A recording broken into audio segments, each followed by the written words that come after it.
Donc le psaume 56.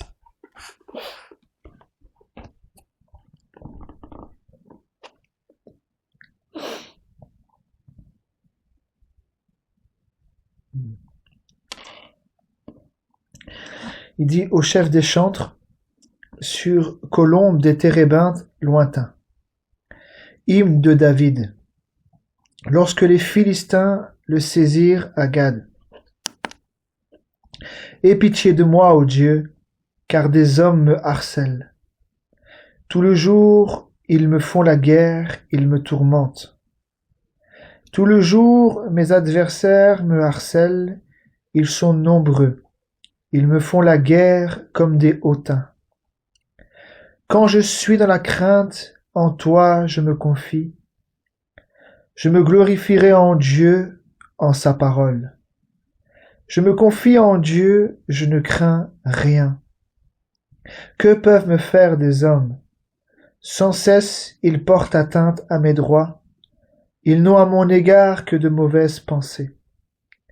Ils complotent, ils épient, ils observent mes traces, parce qu'ils en veulent à ma vie. C'est par l'iniquité qu'ils espèrent échapper. Dans ta colère, ô Dieu, précipite les peuples. Tu comptes les pas de ma vie errante, recueille mes larmes dans ton outre. Ne sont-elles pas inscrites dans ton livre? Mes ennemis reculent au jour où je crie. Je sais que Dieu est pour moi, je me glorifierai en Dieu, en sa parole.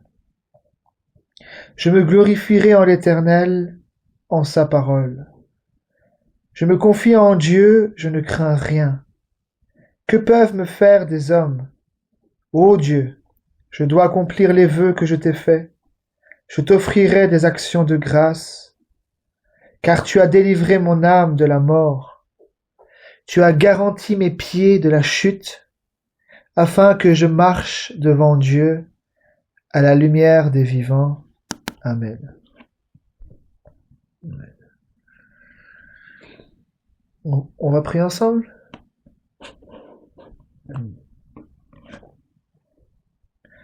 Seigneur, je te remercie, Seigneur, parce que tu es un Dieu parfait, Seigneur, qui coordonne les événements, qui coordonne toutes choses, Seigneur, ô Dieu, parfaitement, Seigneur. Tu vois, Seigneur, j'ai ouvert, Seigneur, dans les psaumes, et ce psaume, Seigneur, ô Dieu, me parle, Seigneur, personnellement, Seigneur. Merci, Seigneur, pour ce que tu fais, Seigneur, parce que tu soutiens, Seigneur, ô Dieu, Seigneur, les justes, Seigneur. Tu as dit, mon juste vivra par la foi, Seigneur. Toi, David, t'as expérimenté, et nous aussi, nous voulons voir ta main, Seigneur. Lorsque nous sommes, Seigneur, ô Dieu, persécutés, nous sommes harcelés, nous sommes combattus, Seigneur, sur cette terre, nous crions à toi, et c'est toi qui nous places, Seigneur, ô Dieu, sur le rocher, Seigneur. Alors merci pour ces paroles, merci pour ces instants. Pardonne-nous nos faiblesses, Seigneur, nos manquements. Pardonne-nous, Seigneur, ô Dieu, tout mal, Seigneur. Tu vois, nous ne voulons pas faire le mal, Seigneur, nous voulons faire le bien. Nous voulons faire ta volonté sous la terre. Nous avons besoin de ton secours, de ton assistance. Nous avons besoin de toi, Seigneur, ô Dieu, pour pouvoir, Seigneur, ô Dieu, accomplir. Tu as dit dans ta parole, avec Dieu, nous ferons des exploits. Seigneur, alors viens te manifester, Seigneur, ô Dieu, dans notre vie. Que ta parole, Seigneur, nous fasse du bien. Comme David pouvait dire, je me confie en Dieu, en sa parole. Alors viens nous aider, Seigneur, à mettre notre foi dans ce que toi tu dis, et de voir ta main, Seigneur, ta gloire, Seigneur, se manifester, Seigneur, ô Dieu, en nous, Seigneur, ô Dieu, dans notre maison, Seigneur, dans notre vie, Seigneur, dans nos vies. Je te remets ces instants, Seigneur, de partage entre tes mains, dans le saint nom de Jésus-Christ de Nazareth. Amen. Amen. Que le Seigneur soit loué. Donc c'est le psaume 56 pour Greg qui est arrivé. Donc le psaume 56, ça me touche vraiment parce que c'est des choses, moi pour ma part, que je peux vivre en partie en tout cas. Et vraiment la parole de Dieu elle est vraie. Il y a des choses ici.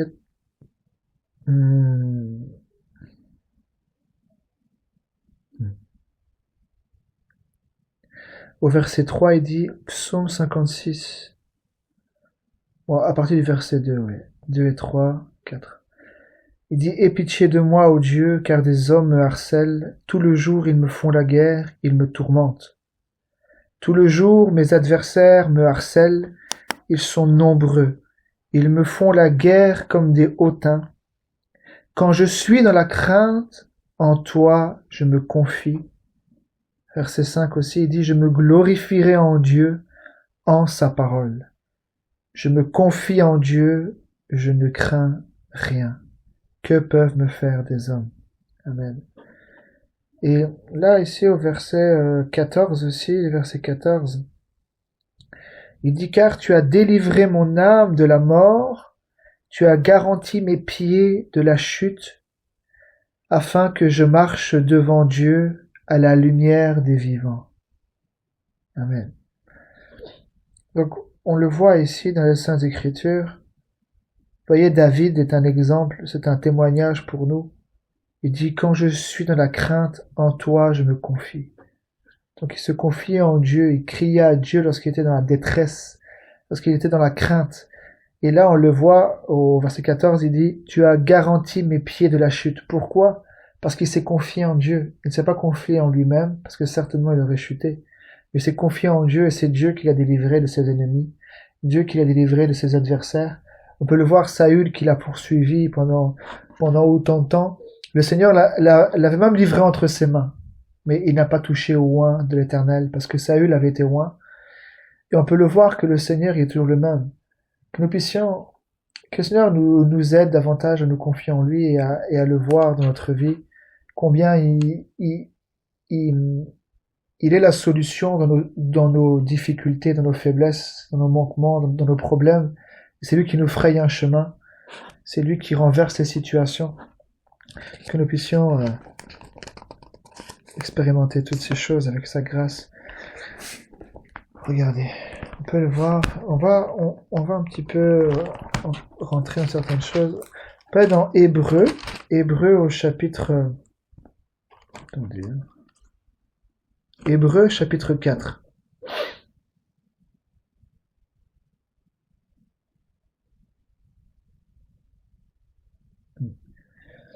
Hébreux chapitre 4 et le verset 12. Hébreux 4, 12.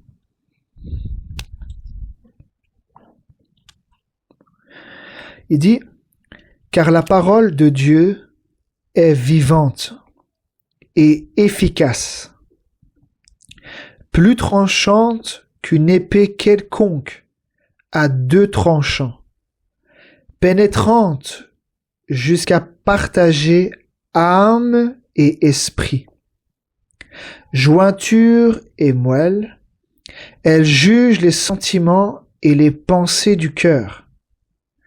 Nulle créature n'est cachée devant lui, mais tout est nu et découvert aux yeux de celui à qui nous devons rendre compte. Amen.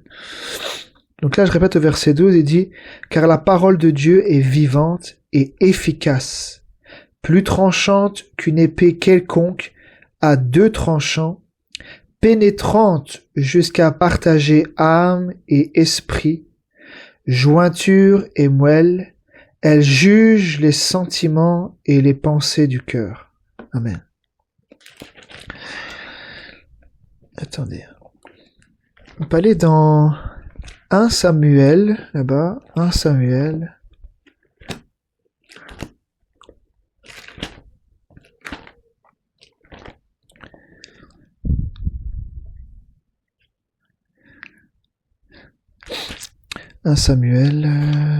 Chapitre 1 là-bas. Je vais essayer de voir. 1 Samuel 1. Ouais.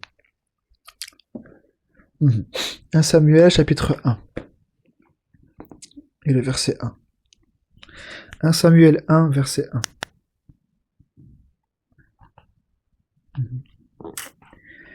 Il dit, il y avait un homme de Ramathaïm Tsophim, de la montagne d'Éphraïm nommé Elkana, fils de Jéroham, fils d'Élihu, fils de Tohu, fils de Tsuf, Éphrasien.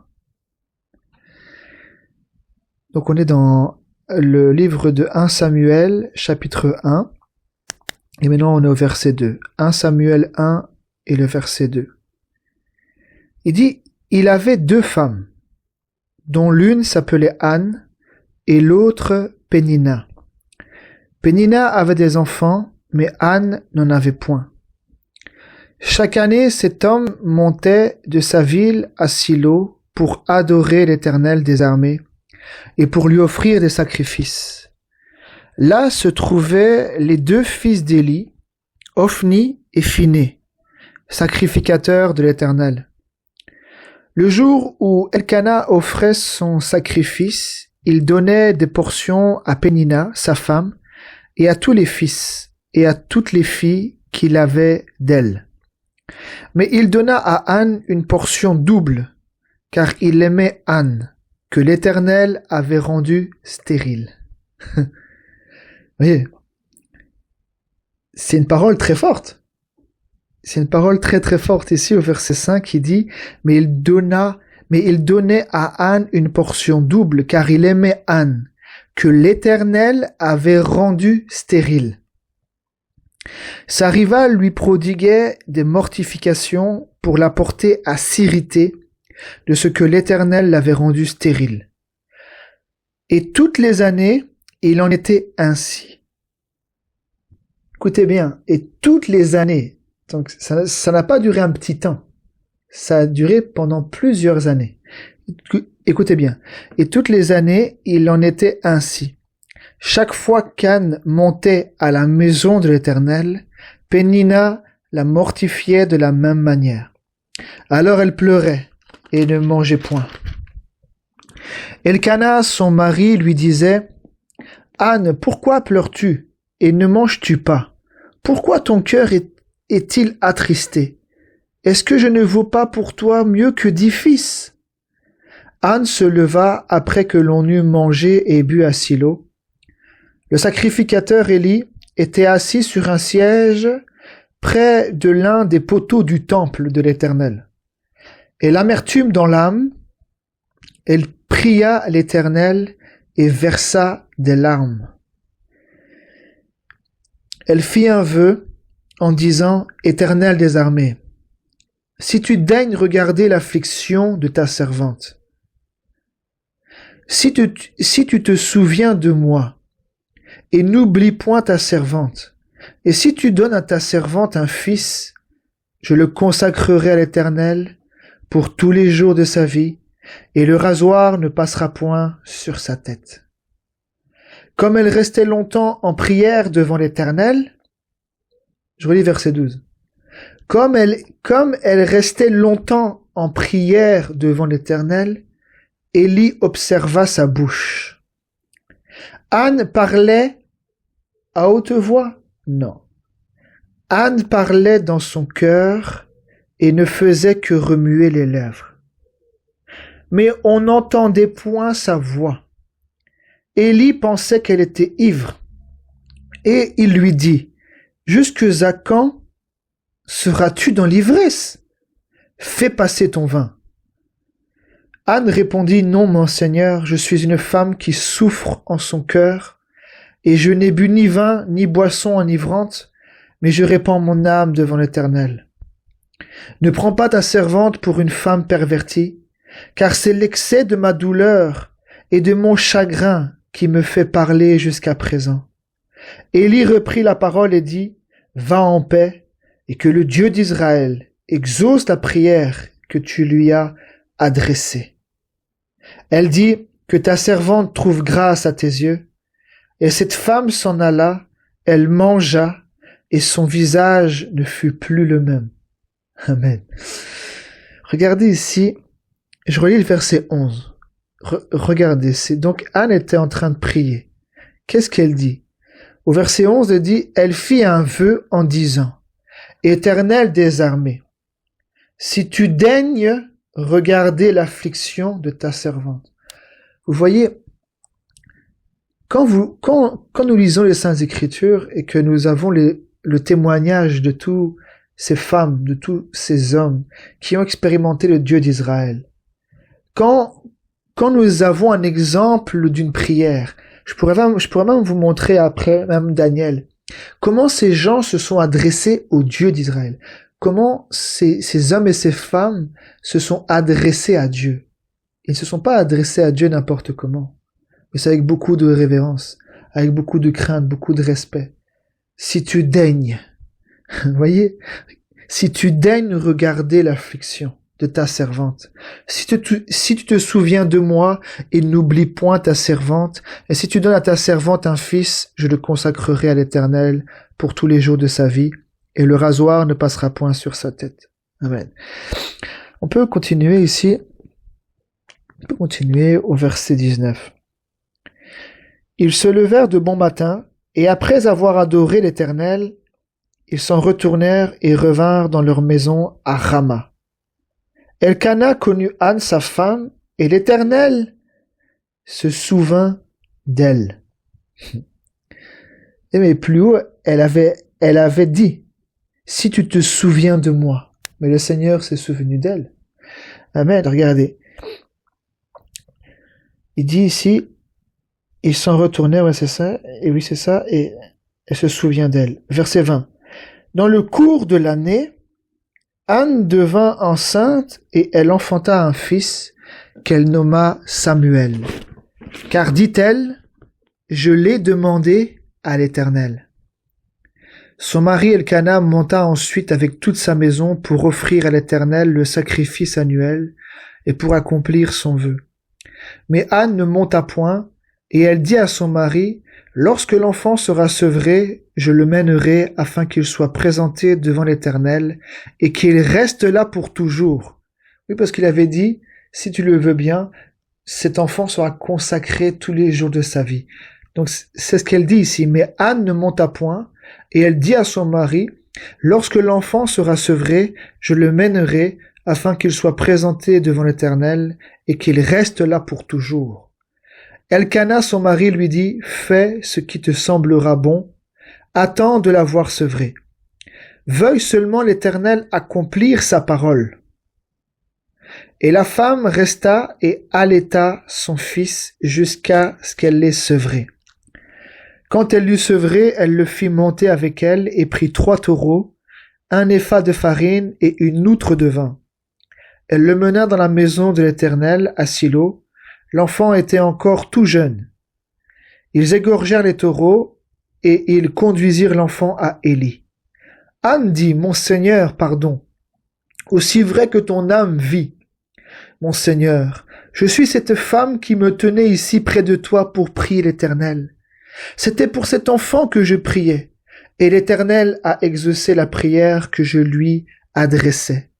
Aussi je veux le prêter à l'Éternel, il sera toute sa vie prêté à l'Éternel, et ils se prosternèrent là devant l'Éternel. Écoutez maintenant au chapitre 2, verset 1. Anne pria et dit, mon cœur se réjouit en l'Éternel, ma force a été relevée par l'Éternel. Ma bouche s'est ouverte contre mes ennemis, car je me réjouis de ton secours. Nul n'est saint comme l'Éternel.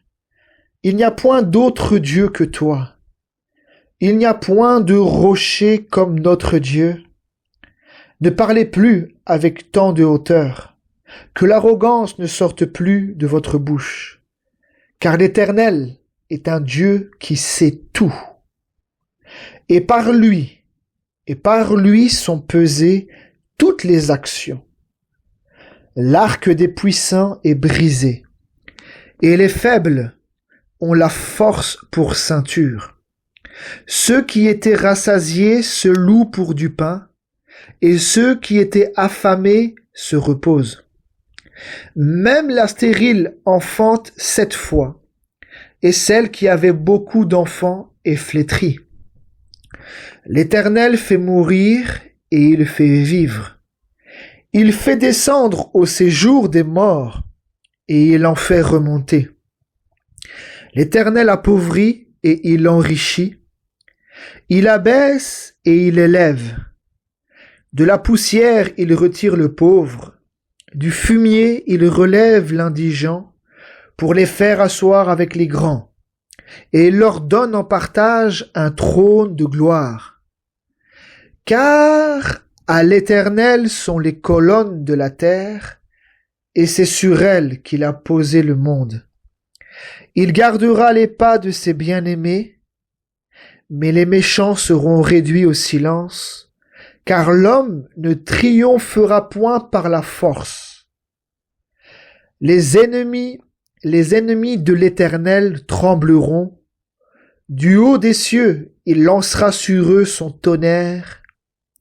L'Éternel jugera les extrémités de la terre. Il donnera la puissance à son roi et il relèvera la force de son oint. Amen. Que le Seigneur soit loué. Nous avons vu déjà ici une belle histoire, pas une fable, mais un récit, un témoignage poignant d'une dame qui a rendu témoignage de ce que le Seigneur a fait dans sa vie. Et ce n'est qu'une parmi tant d'autres. Vous voyez, cette femme qui a rendu témoignage, ici nous avons les Saintes Écritures, on peut le voir que le Seigneur est bon en tout temps. Et vous voyez comment cette femme s'est adressée au Seigneur. Bien sûr, c'est lui elle n'est pas venue au Seigneur, maintenant, je le dis maintenant, Seigneur, tu me donneras un enfant. Elle n'a jamais dit ça. Elle est venue avec humilité. Elle est venue avec respect. Seigneur, si tu daignes voir. Seigneur, regarde. Seigneur, fais grâce. Vous voyez, elle était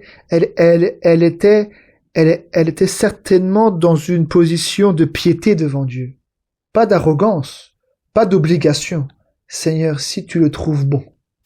Seigneur, donne-moi un fils et je le consacrerai à toi tous les jours de ma vie. Vous voyez, cette femme-là était là. Bien sûr, on peut prier à haute voix, je suis pas contre ça. Mais vous voyez, parfois, on est là dans notre chambre, on est là à genoux. Peut-être qu'on n'élève pas la voix, mais on parle dans notre cœur. Juste nos lèvres, elles bougent et le Seigneur entend. Et bien sûr, il entend à haute voix et le Seigneur n'est pas contre ça, je suis pas contre ça non plus. Mais c'est pour dire que le Seigneur entend nos voix, même si on parle tout doucement dans notre cœur. On le voit là avec Anne, elle parlait tout doucement dans son cœur. Mais le Seigneur entendait sa voix. Le Seigneur la voyait. Amen. Regardez, on peut aller voir ici dans Daniel, aussi le livre de Daniel. Je vais essayer de voir ça, si je retrouve cette écriture-là. Le livre de Daniel.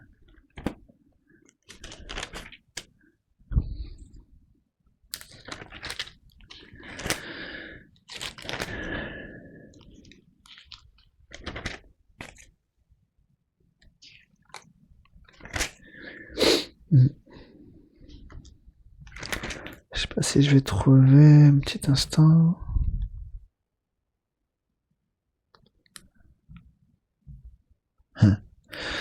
Daniel chapitre 9. Daniel chapitre 9.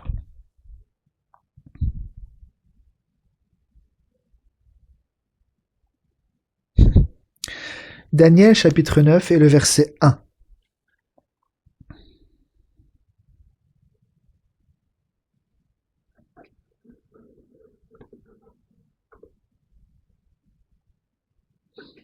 Il dit, la première année de Darius, fils d'Assuérus, de la race des Mèdes, lequel était devenu roi du royaume des Chaldéens.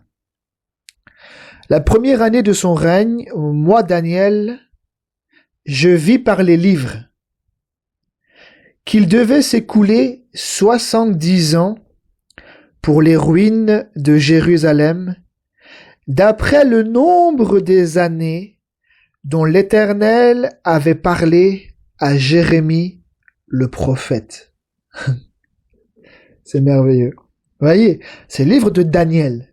Mais ici, il dit bien, verset 2, la première année de son règne, moi, Daniel, je vis par les livres qu'il devait s'écouler 70 ans pour les ruines de Jérusalem, d'après le nombre des années dont l'Éternel avait parlé à Jérémie le prophète. Donc les livres là dans lesquels il était écrit 70 ans, c'est dans le livre de Jérémie puisqu'il en parle. Il dit d'après le nombre des années dont l'Éternel avait parlé à Jérémie le prophète. C'est vraiment merveilleux. Au verset 3, regardez ici. Il dit, je tournai ma face vers le Seigneur Dieu afin de recourir à la prière et aux supplications, en jeûnant et en prenant le sac et la cendre. J'ai prié l'Éternel mon Dieu et je lui fis cette confession. Seigneur Dieu grand et redoutable, toi qui gardes ton alliance et qui fais miséricorde à ceux qui t'aiment et qui observent tes commandements, nous avons péché, nous avons commis l'iniquité, nous avons été méchants et rebelles, nous nous sommes détournés de tes commandements et de tes ordonnances. Nous n'avons pas écouté tes serviteurs les prophètes qui ont parlé en ton nom à nos rois, à nos chefs, à nos pères et à tout le peuple du pays. À toi, Seigneur, est la justice, et à nous la confusion de face en ce jour, aux hommes de Juda, aux habitants de Jérusalem et à tout Israël, à ceux qui sont près et à ceux qui sont loin dans tous les pays où tu les as chassés à cause des infidélités dont ils se sont rendus coupables envers toi. Donc Daniel 9, le verset 8. Seigneur, à nous la confusion de face, à nos rois, à nos chefs et à nos pères, parce que nous avons péché contre toi. Auprès du Seigneur notre Dieu la miséricorde et le pardon, car nous avons été rebelles envers lui. Nous n'avons pas écouté la voix de l'Éternel notre Dieu pour suivre ses lois qu'il avait mises devant nous par ses serviteurs les prophètes. Tout Israël a transgressé ta loi et s'est détourné pour ne pas écouter ta voix. Alors se sont répandues sur nous les malédictions et les imprécations qui sont écrites dans la loi de Moïse, serviteur de Dieu, parce que nous avons péché contre Dieu. Souvenez-vous, c'est Deutéronome 28. Il a prononcé la bénédiction et il a prononcé aussi la malédiction. Si tu obéis, tu seras béni. Mais si tu désobéis, tu seras maudit. Et c'est pour ça qu'il dit, au verset 11, il dit, alors se sont répandues sur nous les malédictions et les imprécations qui sont écrites dans la loi de Moïse, serviteur de Dieu, parce que nous avons péché contre Dieu. Il a accompli les paroles qu'il avait prononcées contre nous et contre nos chefs, qui nous ont gouvernés. Il a fait venir sur nous une grande calamité, et il n'en est jamais arrivé sous le ciel entier une semblable à celle qui est arrivée à Jérusalem. Comme cela est écrit dans la loi de Moïse, toute cette calamité est venue sur nous, et nous n'avons pas imploré l'Éternel notre Dieu. Nous ne nous sommes pas détournés de nos iniquités, nous n'avons pas été attentifs à ta vérité. Bon voilà, c'est juste pour vous montrer. Je ne vais pas tout lire là. Mais voyez la manière dont Daniel s'est adressé à ce Dieu-là. Voyez, c'est avec beaucoup d'éloges, avec beaucoup de vérité, avec beaucoup de... Il parle à ce Dieu-là en le montrant dans sa grandeur, dans sa magnificence, en lui donnant raison à lui et tort à nous. Voyez? Mais nous devons nous approcher de Dieu aussi de la même manière. Nous devons nous approcher du Seigneur avec beaucoup de crainte, beaucoup de respect, parce que c'est un Dieu vivant, c'est aussi un Dieu saint. Amen. On peut pas s'approcher de Dieu comme ça, comme on le veut, c'est avec beaucoup de respect, avec beaucoup de crainte, avec beaucoup de supplication. Seigneur, si tu daignes, Seigneur, fais grâce. Amen. Je vais continuer encore ici, je vais essayer de trouver un petit instant. Alors, je sais pas si je vais trouver ça ici. Hop. On peut aller dans le livre des Chroniques par là. Je vais essayer de trouver. Si le Seigneur le veut bien. Attendez.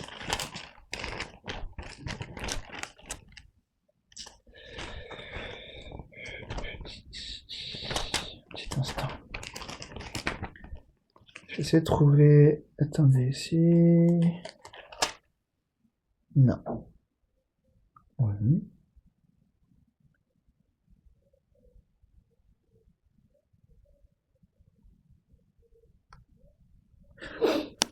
Attendez un instant.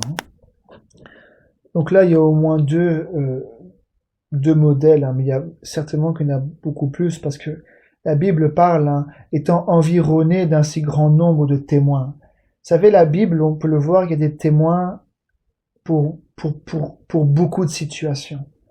Et la Bible, elle nous a été donnée, les Saintes Écritures nous ont été données pour notre instruction, et elle vient aussi nous consoler. Nous passons tous par des moments difficiles d'une manière ou d'une autre. Certainement qu'il y en a qui passent comme Anne, qui n'ont pas d'enfants, d'autres qui passent par ceci, d'autres qui passent par cela. Regardez, il y en a un qui me vient en tête, c'est Ézéchias. Hein.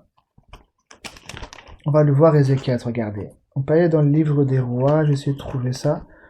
Parce que je connais pas par cœur où tout ça c'est écrit, donc il faut que je trouve un petit peu. Petit instant. On peut aller dans deux chroniques. Je vais essayer de trouver ça là-bas. Alors, 2 chroniques. Oui. 2 chroniques.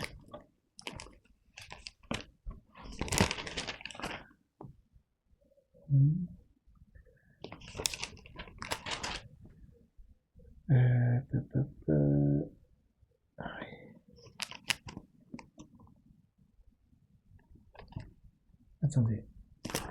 Non, c'est... Attendez, excusez-moi. C'est...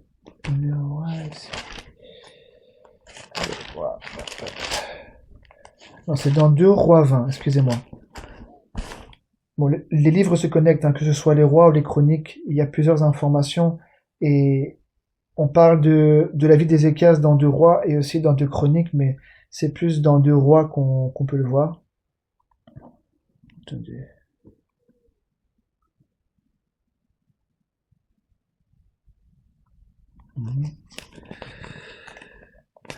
Deux rois chapitre 20. 2 rois chapitre 20 et le verset 1.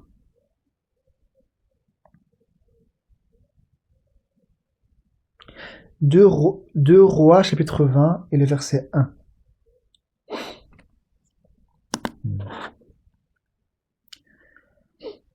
Il dit, en ce temps-là, Ézéchias fut malade à la mort. Le prophète Ésaïe, fils d'Amoz, vint auprès de lui et lui dit.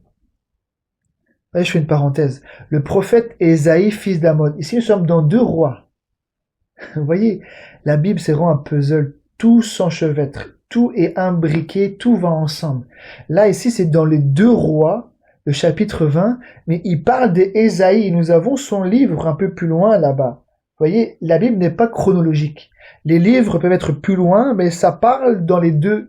Ça parle dans le livre des rois, par exemple là au temps d'Ézéchias. Et là, il parle bien de Ésaïe, fils d'Amoz. C'est bien ce prophète-là. Nous avons le livre d'Ésaïe. Donc il dit, le prophète Ésaïe, fils d'Amoz, vint auprès de lui et lui dit, ainsi parle l'Éternel, donne tes ordres à ta maison, car tu vas mourir et tu ne vivras plus. Ézéchias tourna son visage contre le mur et fit cette prière à l'Éternel. Ô Éternel, souviens-toi que j'ai marché devant ta face avec fidélité et intégrité de cœur, et que j'ai fait ce qui est bien à tes yeux. Et Ézéchias répandit d'abondantes larmes. Ésaïe qui était sorti n'était pas encore dans la cour du milieu lorsque la parole de l'Éternel lui fut adressée en ces termes. Retourne et dis à Ézéchias. Vous voyez, ça n'a pas duré longtemps. Entre la prière d'Ézéchias et le temps que la parole a été adressée, que Dieu s'est adressé au prophète Ésaïe pour pouvoir parler à Ézéchias, ça n'a pas duré 1-2 jours. Le Seigneur entend nos prières directement. Le Seigneur n'a pas besoin, comme à la poste, il faut le temps que ça passe tous les pays, que ça passe les différents étages des cieux pour pouvoir parvenir à ses oreilles. Non. Au même instant, là, quand la prière, comme avec Daniel, bon là je rentre plus dedans, mais on pourra voir ça une fois, à un moment, je crois que c'est l'ange qui dit, hein, lorsque tu as eu à cœur de prier, je sais plus comment il dit ça, bref. Mais là on le voit, là ici Ézéchias a prié, ça n'a pas duré longtemps, directement la parole a été adressée à Ésaïe. Ici il dit, Il dit donc lorsque la parole de l'Éternel lui fut adressée en ces termes, retourne et dis à Ézéchias, chef de mon peuple, ainsi parle l'Éternel, le Dieu de David, ton père. J'ai entendu ta prière et j'ai vu tes larmes. Voici, je te guérirai. Le 3e jour, tu monteras à la maison de l'Éternel. J'ajouterai à tes jours 15 années. Je te délivrerai. Un instant. Je te délivrerai, toi et cette ville, de la main du roi d'Assyrie. Je protégerai cette ville à cause de moi et à cause de David, mon serviteur. Ésaïe dit, prenez une masse de figues. On la prit et on l'appliqua sur l'ulcère et Ézéchias guérit. Ézéchias avait dit à Ésaïe, à quel signe connaîtrai-je que l'Éternel me guérira et que je monterai le 3e jour à la maison de l'Éternel? Et Ésaïe dit, voici de la part de l'Éternel le signe auquel tu connaîtras que l'Éternel accomplira la parole qu'il a prononcée. L'ombre avancera-t-elle de 10 degrés ou reculera-t-elle de 10 degrés? Ézéchias répondit, c'est peu de choses que l'ombre avance de 10 degrés, mais plutôt qu'elle recule de 10 degrés. Alors Ésaïe le prophète invoqua l'Éternel, qui fit reculer l'ombre de 10 degrés sur les degrés d'Achaz où elle était descendue. Vous voyez, les degrés, c'est comme avant, en fait, avec les trucs solaires. En fait, il y avait comme un cadran qui faisait certainement comme un demi-arc de cercle avec des degrés, avec une tige. Vous voyez, il y a encore ça parfois sous les maisons, et quand le soleil y passe, en fait, l'ombre, en fait, elle avance, ou alors, elle fait qu'avancer, hein. Elle avance avec des degrés, et c'est comme ça qu'on peut voir, en fonction de l'ombre sous le cadran, on peut voir à quelle heure on est. Et c'est ça qu'il parle ici. Il dit, ce n'est rien que l'ombre avance de 10 degrés, mais qu'elle recule. Donc, c'est-à-dire que le soleil, en fait, il se déplace aussi donc il recule aussi de quelques minutes ou quelques secondes en arrière. Qu'est-ce qu'il dit, c'est ça. Donc, ici, on le voit, hein, ici, que le Seigneur, ici, je relis le verset 5. Il dit, retourne et dis à Ézéchias, chef de mon peuple, ainsi parle l'Éternel, le Dieu de David, ton père, j'ai entendu ta prière, j'ai vu tes larmes. Voici, je te guérirai, le 3e jour, tu monteras à la maison de l'Éternel. Amen. Notre Dieu, le Dieu de la Bible, le Dieu de David, d'Israël, de Salomon, de tous ces hommes, ces femmes, tous ces saintes et ces saints, ici on peut le voir que ce Dieu-là, c'est un Dieu qui voit tout, qui entend tout. Et c'est aussi en lui que nous pouvons nous confier comme eux, parce qu'il entend nos prières. Amen. Je vais continuer un peu ici. On peut aller dans le livre de Actes. Livre de Actes.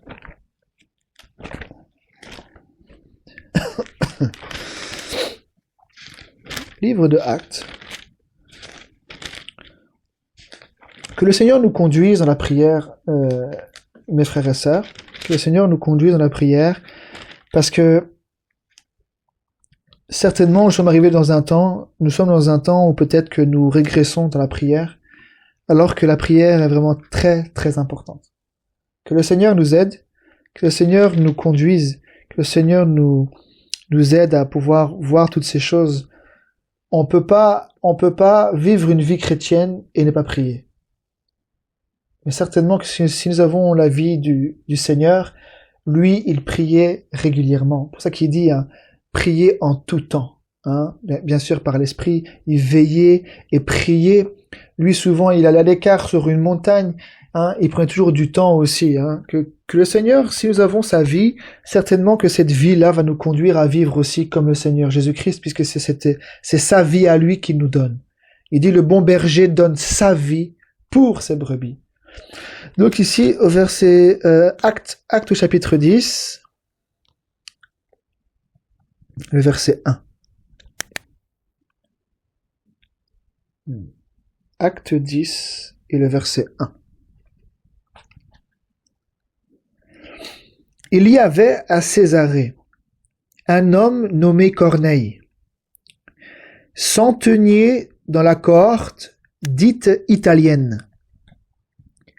Cet homme était pieux et craignait Dieu avec toute sa maison. Il faisait beaucoup d'aumônes au peuple et priait Dieu continuellement. Vous voyez, c'est comme Anne. Elle priait pendant longtemps. Hein? Donc, quand une personne désire une chose réellement, bon là, je vais pointer sur un sujet bien particulier. La chose primordiale que nous avons besoin dans notre vie, c'est l'évangile, c'est le Saint-Esprit aussi. Dans cet évangile, c'est ça que nous avons besoin avant toute chose, puisqu'il dit cherchez le royaume et la justice de Dieu, et toutes ces choses vous seront données par-dessus, la nourriture, le vêtement, etc. Donc ici, il dit, il priait Dieu continuellement. C'est-à-dire que c'était un homme qui persévérait. C'est un homme qui désirait réellement. C'est un homme qui avait vraiment soif de Dieu. Il venait pas puis reculait, non. Il demandait avec persévérance. Il frappait avec persévérance. Il cherchait avec persévérance. Donc là, il dit bien, il priait Dieu continuellement. Vers la 9e heure du jour, il vit clairement dans une vision un ange de Dieu qui entra chez lui et qui lui dit « Corneille ». Les regards fixés sur lui et saisi d'effroi, il répondit « Qu'est-ce, Seigneur ?»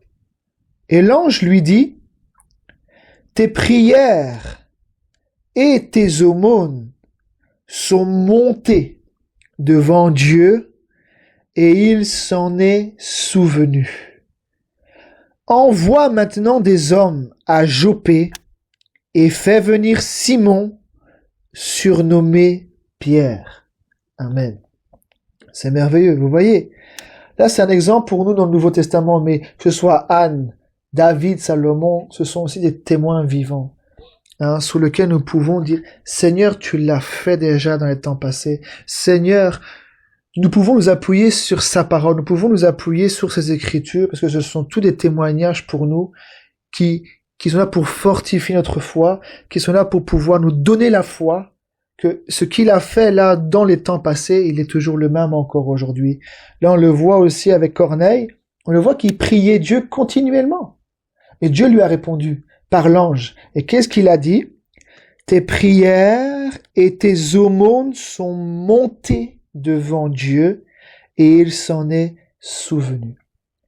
Voyez l'importance de persévérer dans la prière, de chercher le Seigneur de tout notre cœur, mais de persévérer dans la prière, dans nos demandes au Seigneur. Vous vous souvenez cette femme avec le juge inique? Souvent je reprends cette écriture-là, mais beaucoup aussi dans le monde entier qui prêchent ou qui partagent aussi les Saintes Écritures, ils parlent de cette dame, parce qu'elle est un témoignage.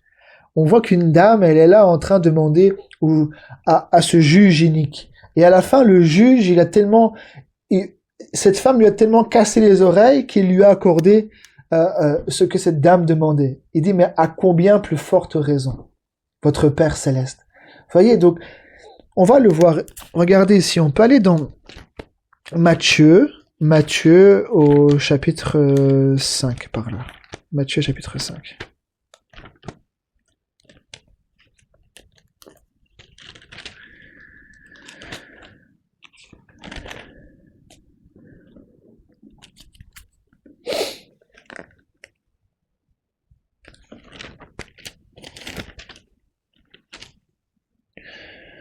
Alors, Matthieu chapitre 7.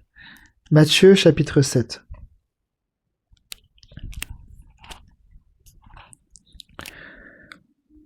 Matthieu chapitre 7 et le verset 7. Il dit, demandez et l'on vous donnera. Cherchez et vous trouverez. Frappez et l'on vous ouvrira. Car quiconque demande, reçoit. Celui qui cherche, trouve. Et l'on ouvre à celui qui frappe. Lequel de vous donnera une pierre à son fils, s'il lui demande du pain? Ou s'il demande un poisson, lui donnera-t-il un serpent? Si donc, méchants comme vous l'êtes, vous savez donner de bonnes choses à vos enfants, à combien plus forte raison votre Père, qui est dans les cieux, donnera-t-il de bonnes choses à qui? À ceux qui les lui demandent. C'est pour ça qu'il dit demandez et l'on vous donnera. Cherchez et vous trouverez. Frappez et l'on vous ouvrira. On peut être dans Luc aussi, Luc au chapitre 11.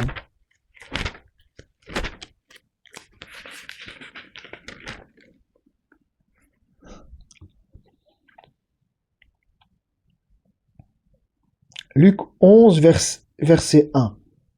C'est intéressant. On va voir un petit peu qu'est-ce qu'il dit ici. Luc 1, verset 1. Jésus priait un jour en un certain lieu. Lorsqu'il eut achevé, un de ses disciples lui dit, Seigneur, enseigne-nous à prier comme Jean l'a enseigné à ses disciples. Il leur dit, quand vous priez, dites, Père, que ton nom soit sanctifié, que ton règne vienne. Donne-nous chaque jour notre pain quotidien. Pardonne-nous nos péchés, car nous aussi, nous pardonnons à quiconque nous offense, et ne nous induis pas en tentation. Bien sûr, le Seigneur n'a pas dit de répéter ça comme une formule religieuse, mais de comprendre l'objet de la prière. Qui on prie, comment on doit s'adresser à ce Dieu-là. Seigneur, toi tu es dans les cieux. Quand nous prions notre Père qui est dans les cieux, nous ne prions pas un Père sur la terre, nous avons un seul Père que nous devons prier, c'est celui qui est dans les cieux. Que ton nom soit sanctifié. Toutes ces choses-là, il ne faut pas que ce soit répété comme ça machinalement, il faut comprendre qu'est-ce qu'on dit. Si on dit Seigneur, pardonne-nous nos offenses, comme nous aussi nous pardonnons à ceux qui nous ont offensés, on peut pas dire ça comme ça par une formule religieuse. Non, il faut que ce soit sincère, il faut que ce soit quelque chose qui est vrai, qui est une réalité dans notre cœur. Seigneur, pardonne-nous, car nous aussi nous pardonnons à quiconque nous offense. Amen. Au verset 5, il leur dit encore, si l'un de vous a un ami, et qu'il aille le trouver au milieu de la nuit pour lui dire, ami, prête-moi 3 pains, car un de mes amis est arrivé de voyage chez moi, et je n'ai rien à lui offrir. Et si, de l'intérieur de sa maison, cet ami lui répond, ne m'importune pas, la porte est déjà fermée, mes enfants et moi nous sommes au lit, je ne puis me lever pour te donner des pains. Je vous le dis, même s'il ne se levait pas pour les lui donner, parce que c'est son ami, il se lèverait à cause de son importunité et lui donnerait tout ce dont il a besoin. Et moi je vous dis, demandez et l'on vous donnera. Cherchez et vous trouverez. Frappez et l'on vous ouvrira. Car quiconque demande reçoit. Celui qui cherche trouve. Et l'on ouvre à celui qui frappe. Voyez? Donc c'est à celui qui demande, c'est à celui qui cherche, c'est à celui qui frappe. Qu'on donne, qu'on ouvre, et qu'on trouve. Voyez?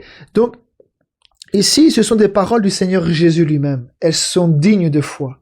Elles sont dignes d'être reçues par la foi. Nous devons croire en ces paroles. Le Seigneur Jésus l'a dit. Il a dit, demandez et vous recevrez, cherchez et vous trouverez, frappez et l'on vous ouvrira.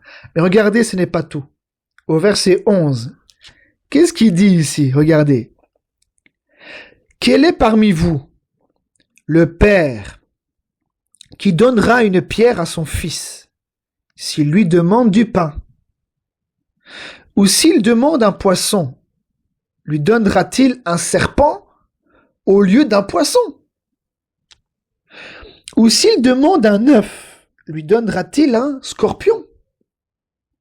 Si donc, méchant comme vous l'êtes, vous savez donner de bonnes choses à vos enfants, à combien plus forte raison le Père Céleste donnera-t-il le Saint-Esprit à ceux qui le lui demandent? Amen.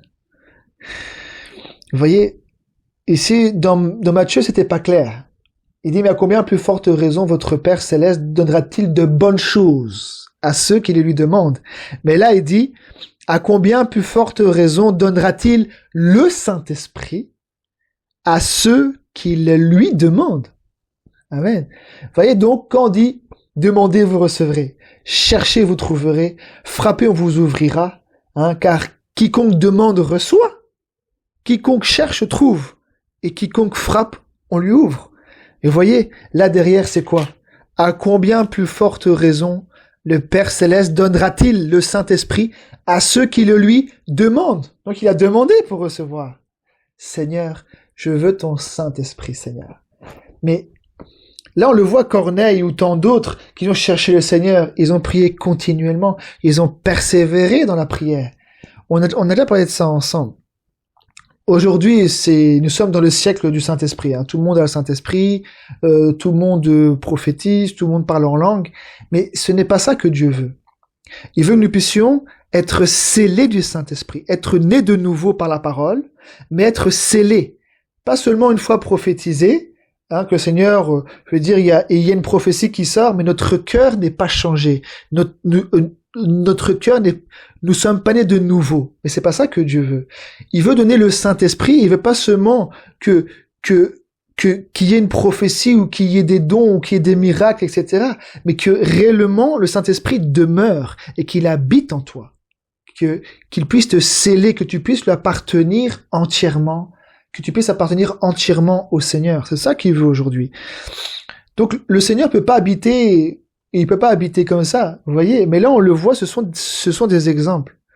On le voit, il dit, à combien plus forte raison votre Père Céleste, à combien plus forte raison le Père Céleste donnera-t-il le Saint-Esprit à ceux qui le lui demandent?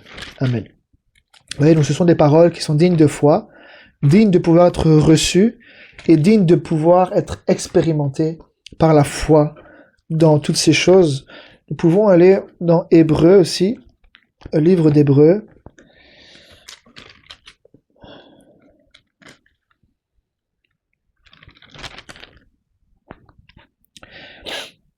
Hébreux au chapitre 4. Hébreux chapitre 4.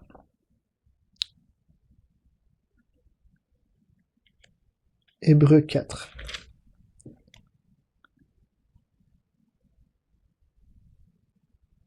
Hébreux 4 et le verset 14. Ainsi, puisque nous avons un grand souverain sacrificateur qui a traversé les cieux, Jésus, le Fils de Dieu, demeurons fermes dans la foi que nous professons. Car nous n'avons pas un souverain sacrificateur qui ne puisse compatir à nos faiblesses. Au contraire, il a été tenté comme nous en toutes choses, sans commettre de péché. Approchons-nous donc avec assurance du trône de la grâce afin d'obtenir miséricorde et de trouver grâce pour être secouru dans nos besoins. Amen. Je rentrerai pas dans les détails avec le souverain sacrificateur, mais on a vu ça un petit peu en partie, peut-être qu'on pourra un jour revenir certainement dessus.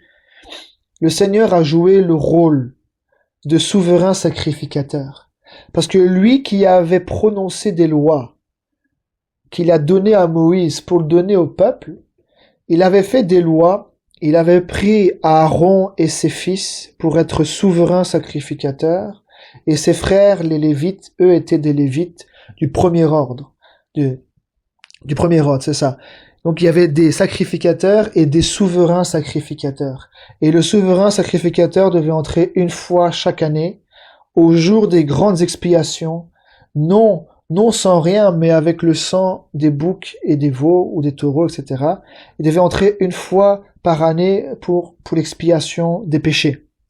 Et on l'a vu à travers les Écritures que le Seigneur en montant au ciel, la Bible dit que il a été fait sacrificateur pour toujours à la manière de Melchisédek. Il a joué ce rôle de souverain sacrificateur.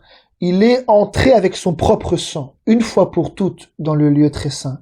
Il a traversé les cieux et il s'est assis sur le trône. Il s'est assis à la droite du trône de Dieu. Et là, il est assis sur le trône. C'est pour ça qu'il dit, approchons-nous avec assurance du trône. Parce que c'est là où il est assis. Le trône, là, c'est le trône de grâce. Ce n'est pas encore le trône où la colère va être manifestée, et ni encore le trône blanc, le trône du jugement. Non. Là, c'est le trône de la grâce, afin de pouvoir obtenir miséricorde et de trouver grâce pour être secouru dans nos besoins. Vous voyez, il dit que il compatit à nos faiblesses. Parce que lui, il a été aussi tenté en toutes choses, sans commettre de péché. Lui a connu c'est quoi vivre dans la chair. Il sait c'est quoi être tenté. Il sait c'est quoi être faible. Il sait c'est quoi avoir faim, avoir soif. Tout ça, tout ce que nous traversons, lui, il l'a vécu. Donc il peut compatir à nos faiblesses. Il est vraiment un souverain sacrificateur, miséricordieux et compatissant. Il compatit à nos faiblesses, il connaît nos faiblesses, il sait la faiblesse de notre chair, mais il est là pour nous soutenir par l'Esprit. Il est là pour nous soutenir par sa puissance, par la foi en lui, ayant les regards sur Jésus. Regardez, on peut aller voir, que Dieu soit loué. Dans Hébreux au chapitre 12,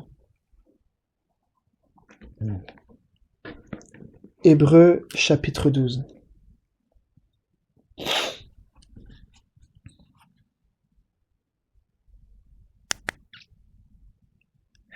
Il dit au verset 1, Hébreux 12, 1, il dit, nous donc aussi, puisque nous sommes environnés d'une si grande nuée de témoins.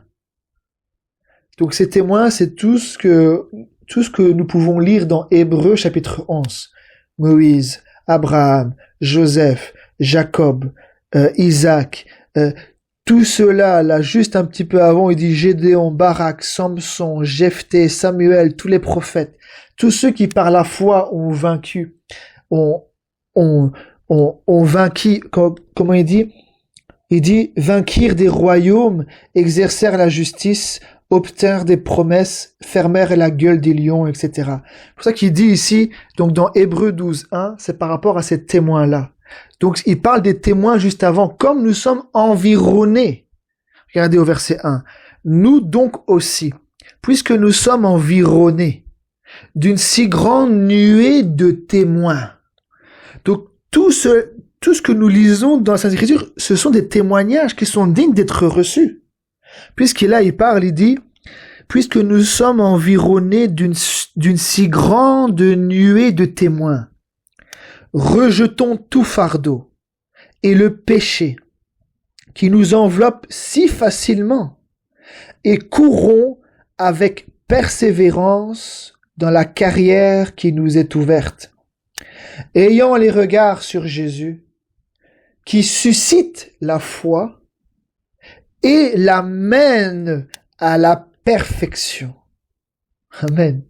mais à une seule condition, si nous avons nos regards sur lui. C'est lui qui suscite la foi, et c'est lui aussi qui l'amène à la perfection. Donc même si elle n'est pas encore parfaite, ma foi, c'est lui qui va l'amener à la perfection, en ayant les regards sur lui.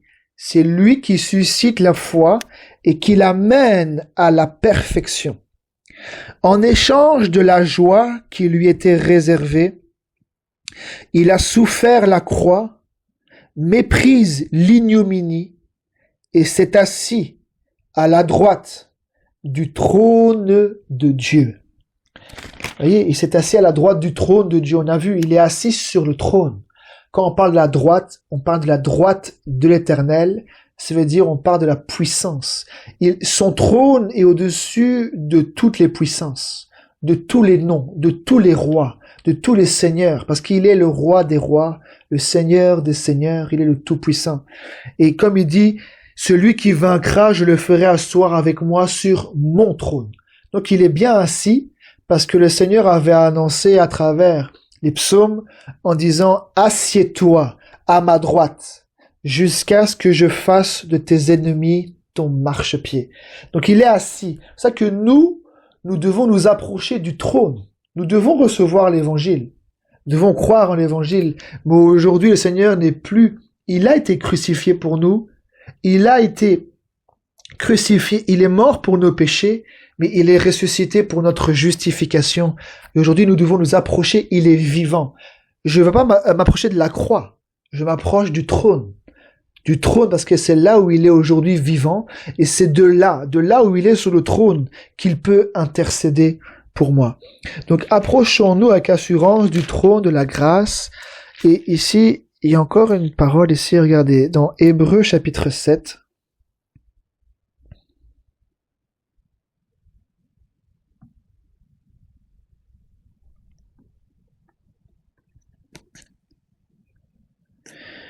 Hébreux chapitre 7, à partir du verset 15. Cela devient plus évident encore quand il paraît un autre sacrificateur à la ressemblance de Melchisédek, institué non d'après la loi d'une ordonnance charnelle, mais selon la puissance d'une vie impérissable, car ce témoignage lui a été rendu. Tu es sacrificateur pour toujours, selon l'ordre de Melchisédek.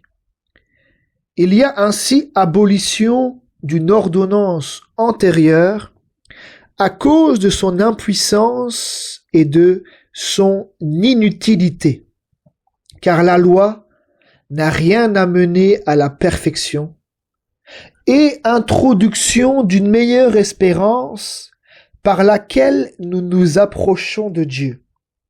Et cela n'a pas eu lieu sans serment, car les Lévites sont devenus sacrificateurs sans serment, mais Jésus l'est devenu avec serment par celui qui lui a dit, « Le Seigneur a juré, et il ne se repentira pas. Tu es sacrificateur pour toujours, selon l'ordre de Melchisédek. Jésus est par cela même le garant d'une alliance plus excellente. De plus, il y a eu des sacrificateurs en grand nombre, parce que la mort les empêchait d'être permanents. Mais lui, parce qu'il demeure éternellement, possède un sacerdoce qui n'est pas transmissible. C'est aussi pour cela qu'il peut sauver parfaitement, pas partiellement, non, parfaitement. C'est aussi pour cela qu'il peut sauver parfaitement ceux qui s'approchent de Dieu par lui, étant toujours vivant pour intercéder en leur faveur. Amen. Que le Seigneur soit loué. On va pas aller plus loin ce soir. Je crois que ce qui est bon, que le Seigneur nous conduise un peu dans la prière, un petit peu ce soir, que nous puissions tourner nos cœurs et nos regards vers le Seigneur, que nous puissions trouver faveur devant lui, que nous puissions trouver grâce et miséricorde devant lui pour être secourus de nos besoins, et que nous puissions demander au Seigneur le Saint-Esprit. Que nous puissions demander parce que nous avons besoin de ce guide. Il dit, lorsque le Saint-Esprit viendra, il vous conduira dans toute la vérité. Il vous enseignera toutes choses. Avec le Saint-Esprit, c'est un guide. L'Esprit du Seigneur, c'est un guide. L'Esprit du Seigneur, c'est un enseignant. C'est un directeur. Il est tout pour nous. Alors si nous l'avons dans notre vie, c'est lui qui nous soutient. C'est lui qui nous aide. Nous pouvons, avec sa grâce, obtenir tout ce dont nous avons besoin. Comme il dit, c'est dans Colossiens, il dit, en lui, nous avons tout pleinement en lui qui est le chef de toute domination et de toute autorité, quelque chose comme ça. Nous avons tout pleinement en lui. Donc dans nos faiblesses, dans nos détresses, dans nos besoins, tournons les regards vers Jésus. Cherchons-le. Cherchons le Seigneur, dirigeons nos cœurs vers lui et que nous puissions implorer sa grâce pour être secourus de nos besoins. Moi, personnellement, j'en ai beaucoup. J'ai beaucoup de besoins, beaucoup de manquements avec mes enfants, dans ma vie de tous les jours. J'ai beaucoup de manquements et je sais qu'en implorant le Seigneur, ce qu'aujourd'hui on peut voir comme un problème, demain ce ne le sera plus. Si aujourd'hui il peut y avoir de la colère, demain il n'y en aura plus. Si aujourd'hui il y a tel ou tel souci dans ma vie, lui il est le grand conquérant. Au temps de Josué, c'est Josué qui était à la tête pour pouvoir conquérir avec tout le peuple le pays de Canaan. Mais le grand conquérant, c'est le Seigneur Jésus. Le grand conquérant de notre vie, il veut prendre toute la place de notre vie. Il veut ouvrir toutes les portes et de pouvoir siéger, de pouvoir dominer sur tous les aspects de notre vie et nous conduire avec sagesse et intelligence dans tous les domaines de notre vie pour que dans toute notre vie, en général, nous ayons une conduite comme le Seigneur le veut, pour pouvoir faire sa volonté. Que le Seigneur nous bénisse, que nous puissions prier ensemble. Amen.